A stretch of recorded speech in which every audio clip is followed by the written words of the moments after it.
안녕하십니까. 오늘은 스마트 물류 이해 제12차중을 말씀드리도록 하겠습니다. 우리 교환에는 제4차 산업혁명 시대의 물류산업 미래에 대해서 설명해 드리도록 하겠습니다. 먼저 이 페이지를 봐 주십시오. 먼저 국내의 물류산업 현황을 한번 살펴보고 그에 대해서 문제점이라든지 세계의 트렌드, 그 다음에 시사점 이런 순으로 말씀드리도록 하겠습니다. 먼저 우리 산업의 물류산업의 현실을 본다 그러면 2000년도 이후부터는 이커머스가 굉장히 확대되면서 실제적으로 물동량이라든지 특히 택배 이런 부분들이 급성장을 했죠, 그죠? 그래서 보관이라든지 그 다음에 운송 이런 부분들이 택배를 중심으로 한 운송 이런 부분들이 많이 성장을 했었습니다. 근데 이제 질적은 이렇게 이 물질적인 양은 성장했지만 질적 물류 서비스 품질 면에서는 상당히 정체된 그런 현상이다, 그렇게 볼 수 있겠습니다. 그래서 양적인 확대를 본다 그러면 매출액이라든지 종사자 측면에서 성장성을 본다 그러면 그 매출액은 2000년도 기준으로 해서 약 40조 정도가 되고요. 그 다음에 2015년도는 118조 정도. 그래서 연평균 한 7.3% 증가됐고요. GDP 대비해서 한다 그러면 6.4%, GDP가 6.4라고 그러면 실제적으로 7, 8%라고 그러면 상당히 높게 GDP 대비해서는 높게 물류 관련 운송 산업이 증가됐다, 그렇게 얘기를 할 수 있습니다. 그 중에서 이제 쇼핑몰 앞에서 말씀드린 이커머스를 중심한 쇼핑몰 확대 이런 부분이 도울 수 있겠는데요. 쇼핑몰 거래액 추이를 본다 그러면 2001년도 기준에서 3조 3천억 원대였는데 2016년도로 기준을 했다면 65조 정도요. 어마어마하게 증가됐죠, 그죠? 그에 따라서 이제 거래가 되면 물론요 택배로 발송이 고객한테 전달되지 않습니까? 그래서 등달아 택배업이 증가됐는데요. 2001년도에 2,700억 정도 하던 것들이 2015년도에는 4조 2천억 정도요. 그리고 2020년도 그 코로나 사태 이후에 3, 40% 정도 더 증가됐다. 전년도 비해서요. 그렇게 급속적으로 증가된 게 이 택배업이다, 그렇게 보시면 되겠습니다. 그래서 이 업체 수도, 기업체 수도 본다 그러면 10만 개에서 20만 개로, 종사자도 34만 명에서 65만 명으로 이런 식으로 두서너 배 가까이 증가됐다, 그렇게 보시면 됩니다. 그래서 질적으로는 굉장히 성장됐다. 양적으로요. 그 대신 이제 질적으로 한번 본다 그러면 밑에 그래프에 나타났다시피 기업 평균 매출액이 1인당 매출액 성장은 굉장히 부진했다. 그래서 운수업의 기업당 평균 매출액은 2000년도에는 4억 원이었는데 2015년도는 5.9억 원 정도에서 2.6% 정도밖에 증가 안 됐다, 그렇게 보시고요. 그만큼 기업의 매출 규모가 아니라 기업 수가 증가됐다, 그렇게 보시면 되겠습니다. 그래서 매출액은 그렇게 증가되지 않는 그런 어떤 현상이다, 그렇게 보시고요. 그 다음에 이제 1인당 매출액도 본다 그러면 1.2억 원에서 1.9억 정도 해서 연평균 한 3% 정도요. 그래서 성장성은 6, 7%라고 8% 정도 된다고 그랬는데 7, 8%라고 그랬는데 실제적으로 이 서비스를 하는 기업이라든지 그 다음에 개인 매출액이라든지 이런 걸 따진다고 그러면 그만큼 노동력이라든지 노동시장이 중심이 되는 거고 기업 수가 증가됐다, 그렇게 추정을 할 수 있을 것 같습니다.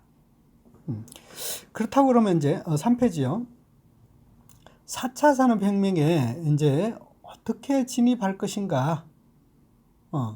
이제 글로벌 물류 산업이라고 볼 수 있겠는데, 그래서 이 물류 수요의 변화라든지 기술 혁신으로 해서 물류 환경이 급변하고 있는데 어떻게 하면 여기에 맞게끔 수요를 확대하고 또는 신규 그 융합 서비스를 등장하면서 산업 구도를 변화 촉진할 것인가? 이게 이제 시장의 큰 어떤 이 변화 요인이 될 것 같고요.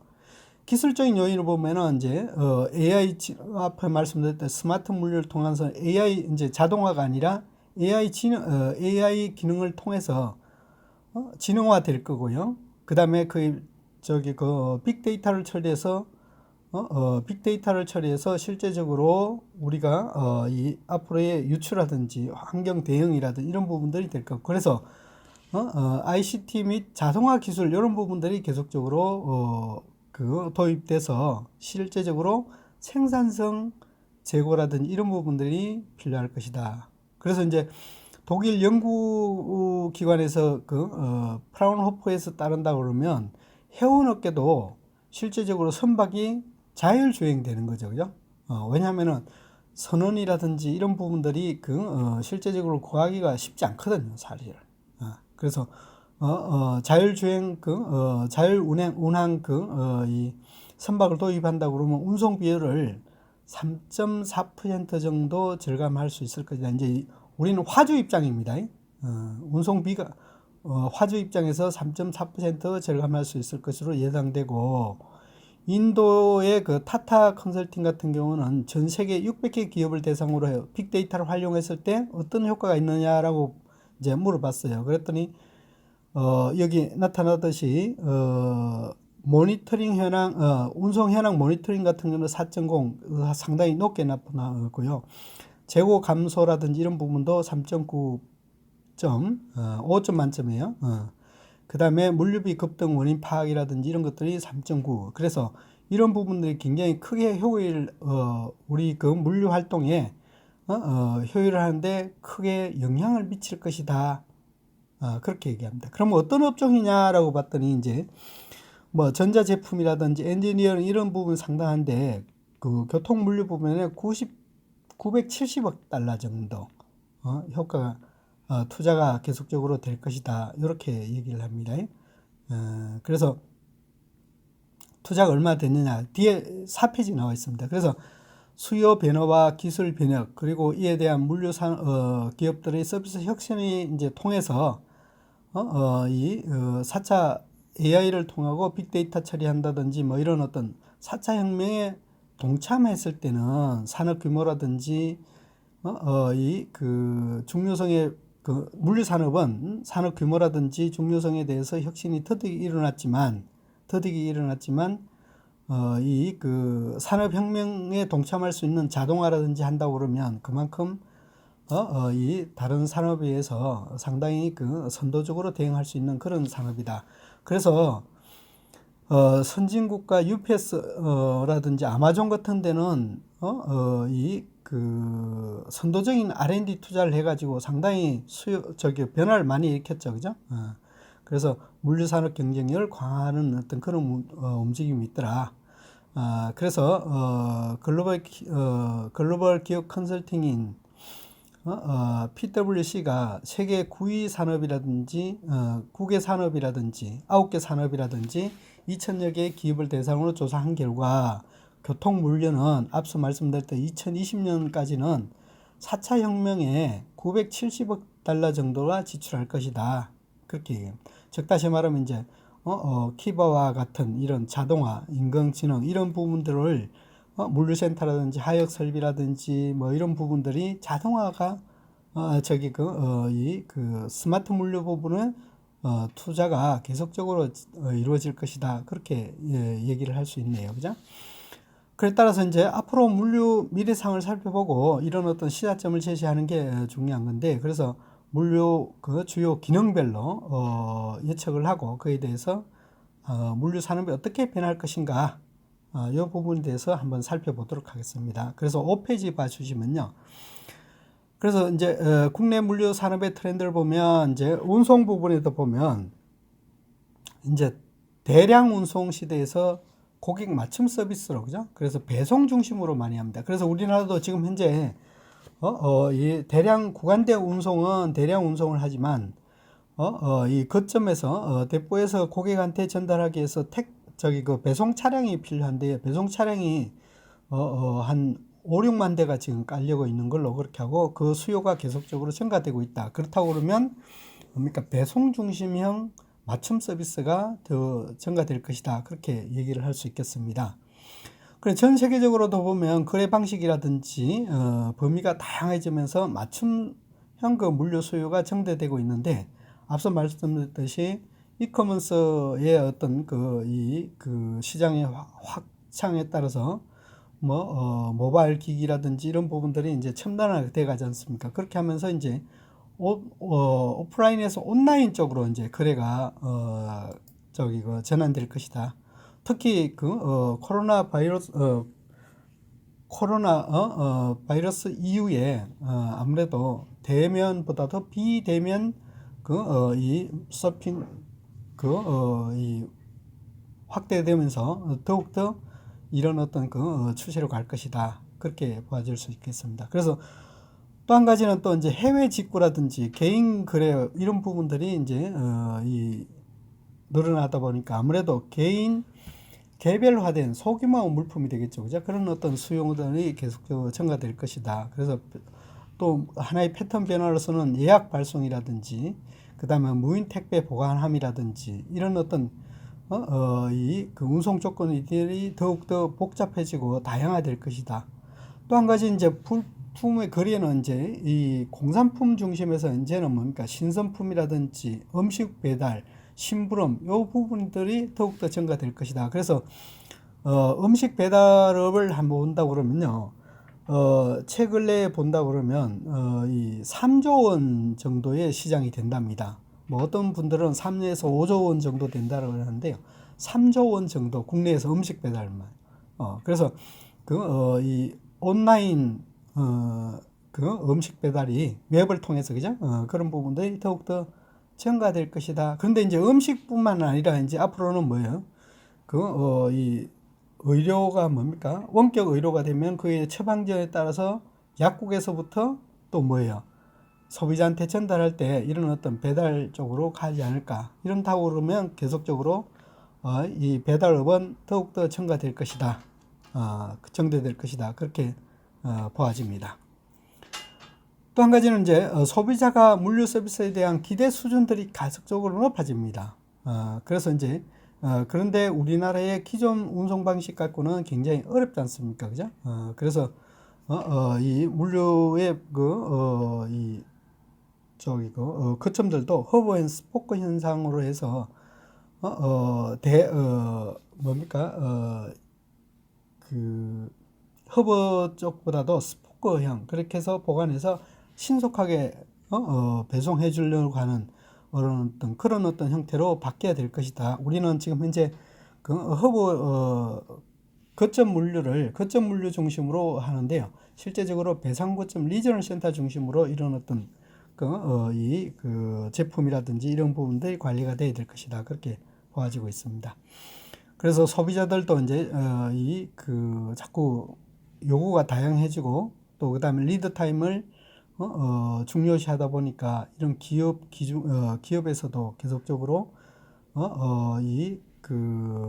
배송 중심을 하기 위해서는 스포크형 중심으로 이제 가고자 하는데 그런데 이제 문제는 뭐냐면 소비자의 정가 욕구 이런 부분들 맞추다 보니까 어떻게 해요? 투자 비용이 많이 들지 않습니까? 그죠?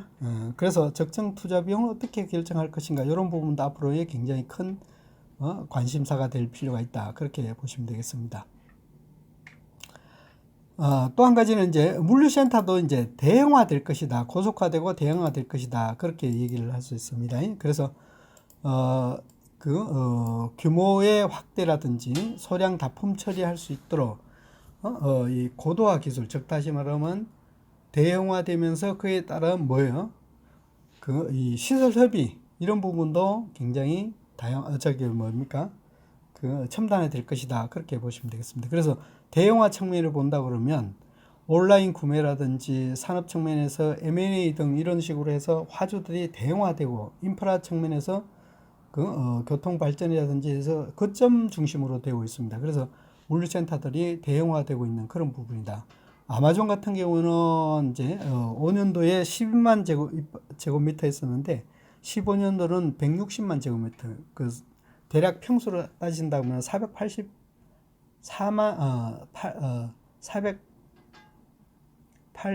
4천 평 정도. 48만 4천 평이네. 그거밖에 안 되나? 1000평이니까. 그렇게. 즉 다시 말하면 물류센터도 거점화되면서 규모가 있게 갑니다. 우리나라에서도 보면 지금 현재 옛날에는 2만 평, 3만 평 이렇게 연면적이 3만 평이라고 그러면 크다고 했는데 요즘은요 5만 평, 막 6만 평까지 이런 식으로 거점화되고 있는 그런 추세다 그렇게 보시면 됩니다. 그 다음에 이제 고도화를 볼 수 있겠는데, 이제 아무래도 온라인 거래라든지 1인 1가구라든지 하다 보니까 신선물류 정리하다 보니까 뭡니까? 물품의 유형이라든지, 그 다음에 빨리 신속하게 또 대응을 해야 되니까 창고의 시설 설비 장비도 이런 것들도 이제 고도화되더라. 그래서, 복잡성이라든지 이런 것들도 이제, 가중되지만 어떻게 하면 운영을 효율화할 것인가. 요게 이제 굉장히 크다. 그렇게 보시면 됩니다. 또한 이제 대형화되면서 아무래도 물품을 찾는데 이동 거리라든지 시간의 증가 이런 부분 때문에 사실상 효율성이 떨어지고 그래서 그 부분을 이제 보완하기 위해서 이제 시설을 자동화하는데 아마존 같은 경우는 뭘 해요? 키바라는 거죠. 키바라는 어떤 보관 렉이라 소팅을 만들어서 실제적으로 자율주행할 수 있도록 이렇게 만들다 보니까 그만큼 효율성이 높아지더라. 그뿐만 아니라 이제 인력의 어떤 전문성이라든지 동선의 복잡성 이런 부분들도 이제 관리가 집중적으로 필요하다 그렇게 보시면 되겠습니다. 그래서 7페이지에 보면 아마존 물류센터의 건립수라든지 평균 면적을 본다 그러면 연평균 그러니까 즉 다시 말하면 2010년도까지는 정체였는데 11년도부터는 뭡니까? 규모화 되면서 굉장히 크게 지었지 않습니까? 그죠? 그래서 면적이 점차 증가되고 있고요. 그 다음에 이제 앞서 말씀드렸듯이 이제는 공산품이 아니라 신선품까지도 이제 하다 보니까 콜드체인 이런 부분이 있어야 되지 않습니까? 그래서 온도 조절 할 수 있는 냉동 냉장 설비라든지 컨트롤러 같은 어떤 그런 것들도 장치가 필요할 거고 그것뿐만 아니라 이제 이 노출 안 되니까 상하역에 관련된 이런 어떤 냉동 냉장 유지하기 위한 어떤 설비들 그뿐만 아니라 이제 작업 시간이라든지 시간대가 굉장히 중요하지 않습니까, 그죠? 시간대 관리, 안전성 뭐 이런 부분이 되겠고요. 그 다음에 이제 인력 추적이라든지 해서 온도 관리 이한 어떤 정보 시스템 이런 부분들이 계속적으로 연결될 거고 그에 따라서 뭐 센싱 기술, 그 다음에 운반 기술, 이동 기술 뭐 이런 것들이 계속적으로 요구되고 있고 그래서 저는 앞으로 그 신선물류의 부분에서 더욱더 우리 국내에서도 더욱더 증가되기 때문에 이런 부분까지도 콜드체인 부분도 한 번쯤 고민해 봐야 되지 않을까 고민할 시기다 그렇게 보시면 되겠습니다. 저는 다음 8페이지요. 그에 따라서 이제 정보 처리 아까 말씀드렸듯이 정보 처리 실제적으로 요즘 정보 시스템이 없다고 그러면 고객을 뭡니까 실시간으로 파악해서 어떻게 하면 대응할 것인가에 대해서 굉장히 많은 어떤 에러점이 있었을 겁니다. 그래서 그런 부분들이 이제 다양한 어떤 시스템들이 제공됨으로써 그걸 신속하게 처리할 수 있죠. 그죠? 그래서 다수의 이해관계자에 대한 실시간 물류 정보라든지 처리 어떤 용량이라든지 뭐 어떤 실적 이런 것들이 제공이 필요하지 않습니까? 그죠? 그래서 물류 관리의 강화를 위한 모바일이라든지 이런 부분들이 확산이 되겠죠. 그죠? 더욱더 이제 될 것 같고요. 그 다음에 이제 전자상거래 규모라든지 옴니채널 방송을 해서 이제 정보 시스템의 규모가 급속적으로 증가되고 있고 그게 현실화되어 있지 않습니까? 그죠? 그리고 이제 물류 관리 서비스를 이제 이 실시간이라든지 이런 부분 전 단계라든지 서플라이 체인 매니지먼트에 관리하기 위해서는 반드시 뭡니까? 정보 시스템 이런 부분들이 반드시 있어야 되겠다. 그렇게 보시고요. 그 다음에 이제 모바일 통해서 실시간으로 어디선지 실시간으로 파악할 수 있는 이런 어떤 기기라든지 접속 방법 컨택 방법 이런 것들이 계속적으로 요구되고 있는데 특히 스마트폰이라든지 휴대폰, 무전기 뭐 그렇게 했는데 요즘 스마트폰으로 거의 다 이루어지는 그런 형태가 많다 그렇게 보시면 되겠습니다. 더욱더 증가될 것이다 그렇게 보고 있습니다.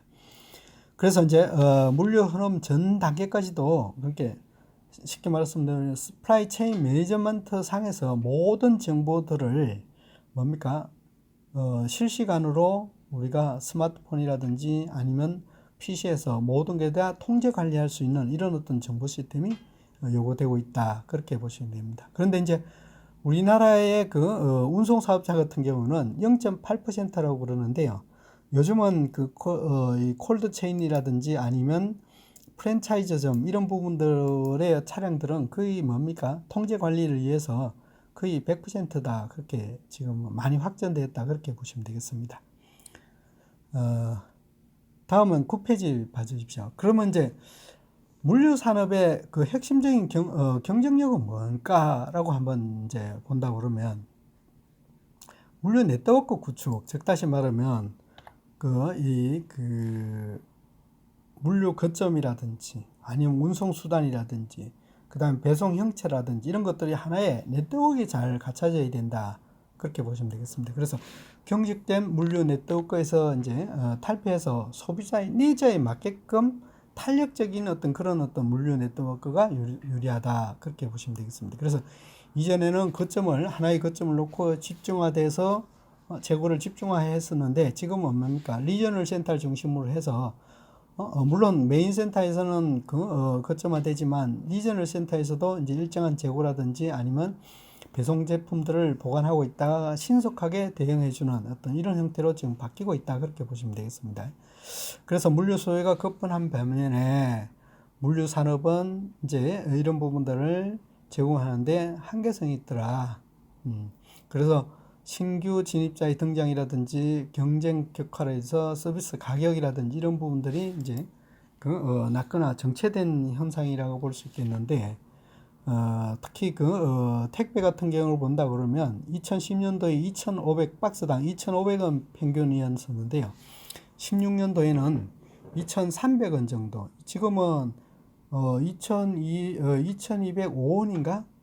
아마 그 정도로 떨어진 걸로 알고 있습니다. 그만큼 뚝뚝 떨어졌는데 그 자체는 뭐냐면은 보존할 수 있는 부분은 양은 첨가되면서 뭡니까 신속하게 처리하다 보니까 지금 이 수지를 맞추지 않나 그렇게 보여지고 있습니다. 그래서 소비자의 소비라든지 라이프 스타일에 맞게끔 근거리라든지 아까 말씀드린 리저널 센터라든지 이런 것들요. 그 다음에 실시간 정보 제공이라든지 맞춤형 이런 산업 구조로 바로 바뀌어야 될 것이다. 그렇게 이제 물류 방식은 바뀌어야 된다 그렇게 보십니다. 그렇다고 그러면 이제 물류 네트워크 구축을 구축을 시도하는데 공급자와 수요자를 연결하는 플랫폼 방식으로 바뀌어야 된다.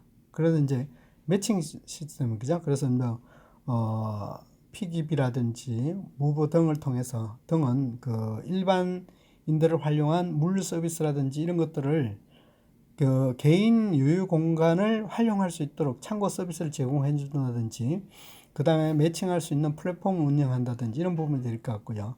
그래서 물류 종사자하고 수요자 매칭 서비스 그래서 고고밴이라든지 우브 플레이트라든지 뭐 이런 것들이 되겠죠. 그죠? 그래서 물류 창고도 소규모의 사업자들한테 연결해주는 그런 서비스 이런 부분들이 계속적으로 확장될 것이다. 그렇게 보시면 되겠습니다.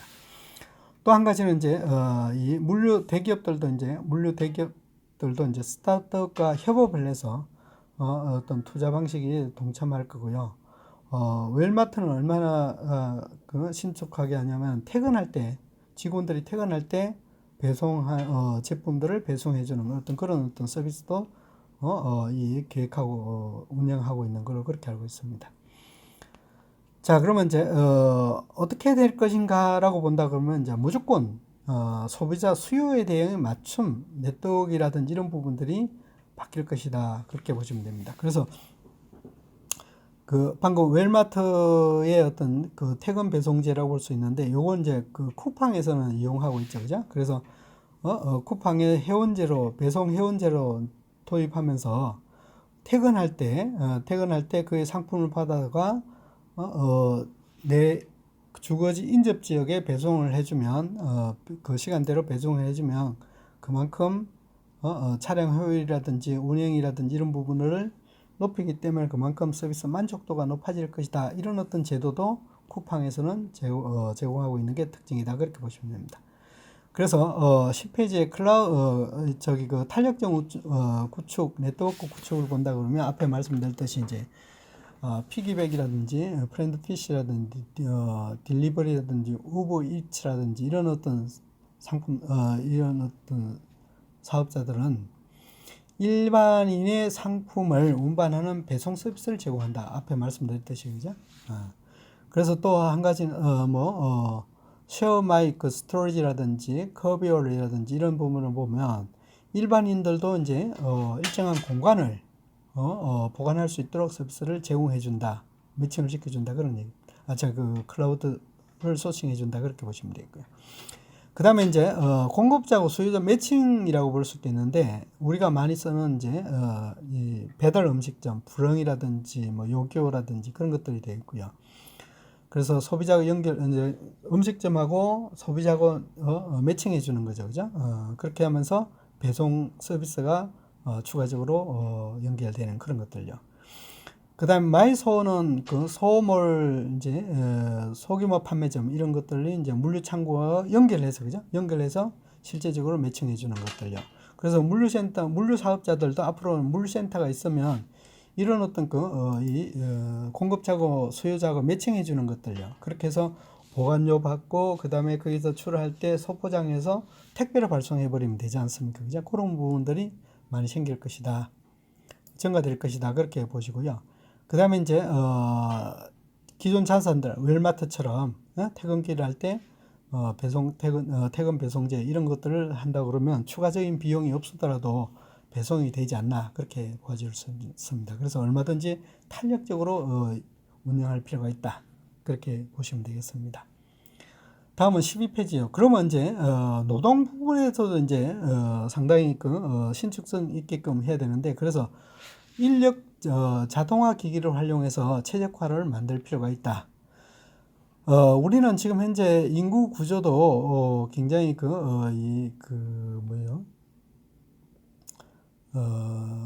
역삼각형 구조로 되어 있고요. 그 다음에 임금비도 계속적으로 상승되고 있습니다. 그래서 물류업계는 굉장히 임금비라든지 이 작업원 구하기가 굉장히 근로자 구하기가 굉장히 힘듭니다.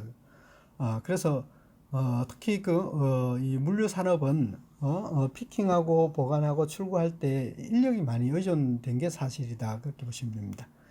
그래서 임금비가 이제 가중되는 그런 상황인데요. 그래서 미국 같은 경우도 매 마찬가지랍니다.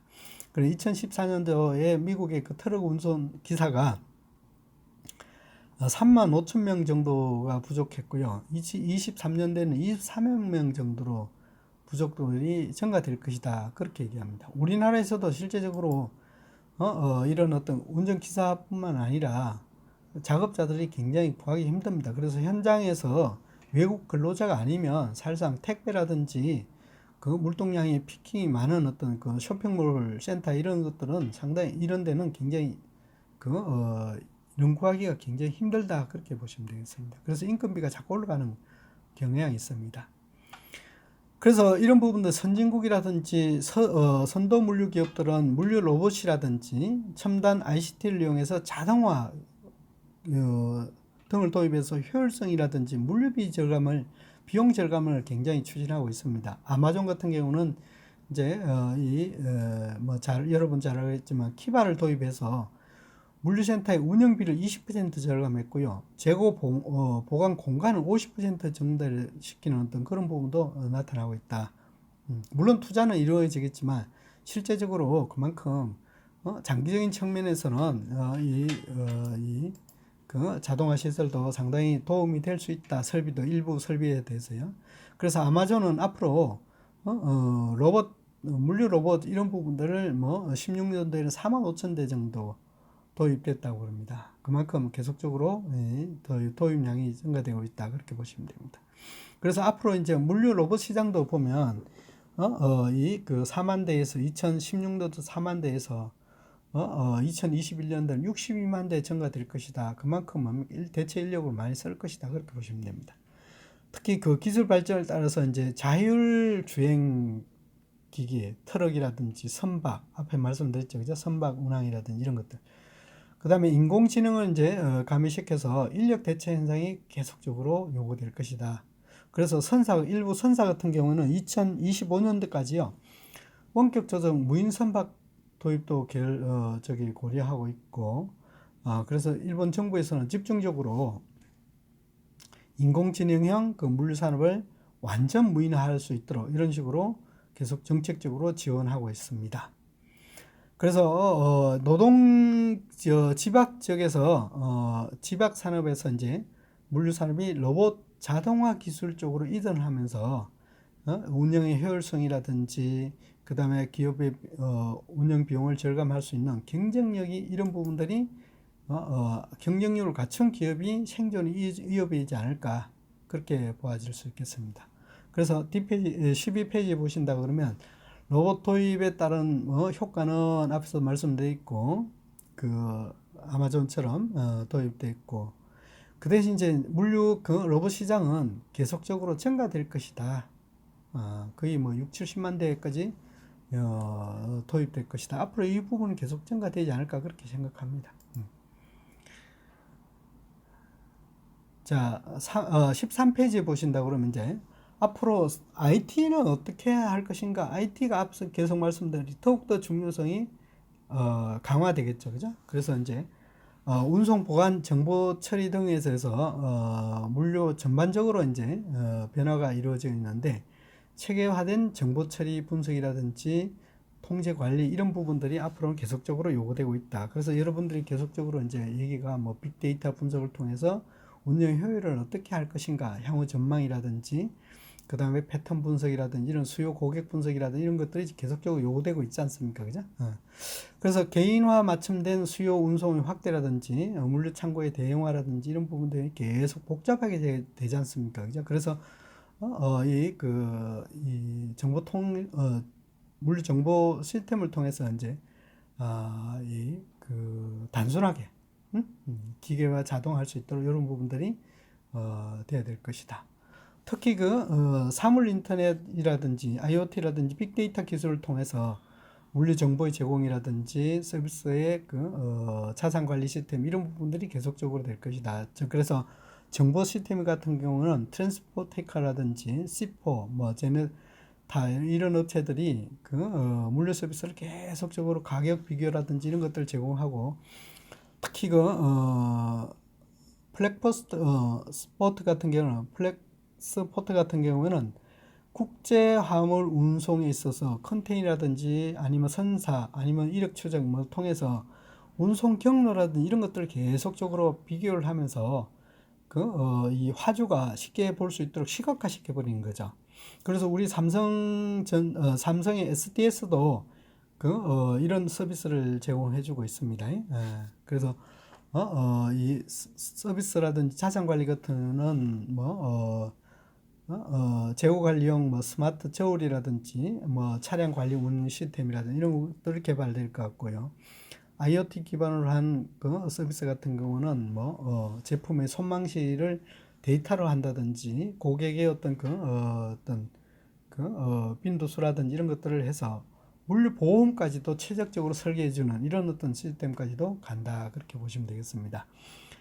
그래서 앞으로는 이제 어떻게 해야 될 것인가에 따라서 달라질 수 있는데 물류 서비스 제공에 있어서 물류 정보는 반드시 융복합 서비스를 개발하는데 더욱더 중요시 될 것이다. 앞으로 계속적으로 이제 시스템화 될 것이다. 그렇게 보시면 되겠습니다. 그래서 물류 정보를 활용한 고부가 가치 물류 서비스를 개발하는 스타트업 등 이런 부분은 지속적으로 성장될 것이다. 그렇게 보시면 되겠습니다. 그래서 14페이지에 보신다 그러면 물류 정보, 단순한 정보, 그 다음에 서비스의 자산 관리, 기타 이렇게 볼 수 있겠는데 물류 정보 같은 게 앞에 말씀드렸듯이 다양한 회사들이 하는데 국제 운송의 화물 이력 추적이라든지 경로라든지 가격 비교라든지 이런 것들은 이제 시각화까지도 해주는 거고요.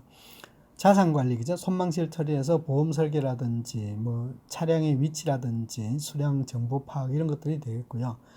기타로 보면 이제 손망실 해서 뭐, 비용이라든지, 이런 것들을 절감해 줄 수 있는 서비스를 계속적으로, 개발될 것이다. 그렇게 보시면 됩니다. 그래서 정보 시스템들은 앞으로 무궁무진하게, 발달될 거고, 또 필요할 것이다. 그렇게 질 수 있겠습니다. 자, 이상 1교시는 이것으로 마치도록 하겠습니다. 수고하셨습니다.